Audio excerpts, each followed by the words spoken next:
हामी अधिकांश नेपालीहरुको के बानी छ भन्दाखेरि समय रहन्जेल चाहिँ अब के पनि नगर्ने ल्याङल्याङ गरेर बस्ने अनि जब समय अवधि सकिँदैछ त्यसपछि चाहिँ अब के गर्ने कसो गर्ने भनेर चाहिँ आत्तिन सुरु गर्ने चाहिँ धेरै व्यक्तिहरुको त्यो बानी छ है।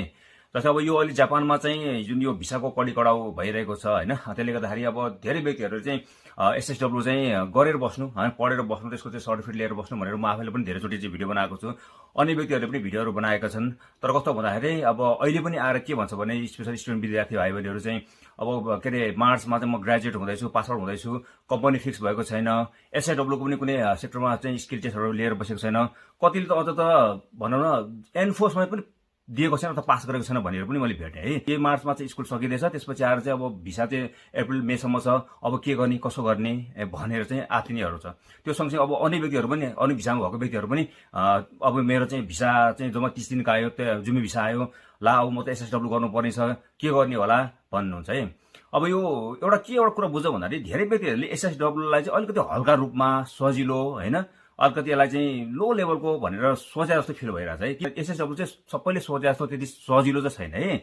यसको क्राइटेरियाहरू छ, जस्तै अब जेएलबीटी एन्फो पास गर्नु पर्यो अथवा जेएफटी पास गर्नु पर्यो, कुन सेक्टरमा चाहिँ काम गर्यो त्यो सेक्टरको स्किल टेस्ट पास गर्नु पर्यो हैन, यसको लागि चाहिँ पढ्नु पर्यो, समय निकालेर पढ्नु पर्यो हैन, त्यसपछि आएर चाहिँ इक्जाम दिनु पर्यो, फर्स्ट एटेम्पमा पास नहुन सक्ला, सेकेन्ड एटेम्प गर्नु पर्यो, त्यसपछि बल्ल कम्पनी खोज्ने हो। फेरि कम्पनी खोज्ने भन्ने बित्तिकै मैले एसएसडब्ल्यू सर्टिफिकेट छ, मसँग जेएफटी अथवा जेएलबीटी सर्टिफिकेट छ भने खुर्को कम्पनी पाउने पनि होइन, त्यसलाई चाहिँ जब हन्टिङ गर्नु पर्यो, कतिवटा कम्पनीको धाउनु पर्ने हुन्छ, त्यो पर प्रोसेस सजिलो छैन है। एसएसडब्ल्यू भन्ने भन्दैमा चाहिँ अब यसलाई चाहिँ एकदमै सजिलो रूपमा चाहिँ नलिउँ है हामीले। तर एउटा चाहिँ सत्य कुरा के हो भन्दाखेरि यदि तपाईले चाहिँ एसएसडब्ल्यू को चाहिँ स्किल टेस्ट पास गर्नुभयो अथवा चाहिँ ल्याङ्ग्वेज टेस्टहरु पास गर्नुभयो है, त्यसपछि आएर कम्पनी भेट्नुभयो भने त्यो भिजा चाहिँ सिक्योर भिजा हुने, त्यो चाहिँ 100% हो है। हाम्रो कम्पनीले पनि अहिले चाहिँ जापानी ल्याङ्ग्वेज क्लासहरु, त्यसपछि यतापछि जे एसएसडब्ल्यू को स्किल टेस्टको चाहिँ बिल्डिङ क्लिनिङ सँगसँगै फुड सर्भिसको क्लासहरु गरिरहेका छौं।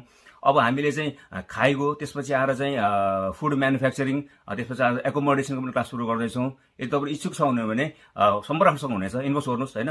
अब फेरि क्लास लिने भनेर मेरैमा लिनुपर्छ भन्ने छैन, तपाईहरुलाई जहाँ सही लाग्छ जता सस्तो पर्छ त्यहाँ गरे पनि केही फरक परेन। तर चाहिँ अहिले जापानको कन्डिसन बुझेर पनि हामीले चाहिँ आफूलाई तयारी अवस्था राख्नु पर्यो। भोलि आएर चाहिँ भिजामा के समस्या आयो भने चाहिँ कम्तीमा पनि एउटा चाहिँ बाटो चाहिँ हुन सक्छ है भन्ने कुरा हो के। त्यसको लागि चाहिँ तयारी गरौँ। तर चाहिँ अब अन्तिम अवस्थामा आएर अब भिसा पनि सकिन लाग्यो हैन, अथवा भिसा पनि अब दिएन, त्यो अवस्थामा चाहिँ अब म पढ्छु भनेर चाहिँ त्यो छोटो अवधिमा चाहिँ पढेर हुने कुरा चाहिँ होइन है। सबैले यो कुरा चाहिँ ख्याल गरौँ।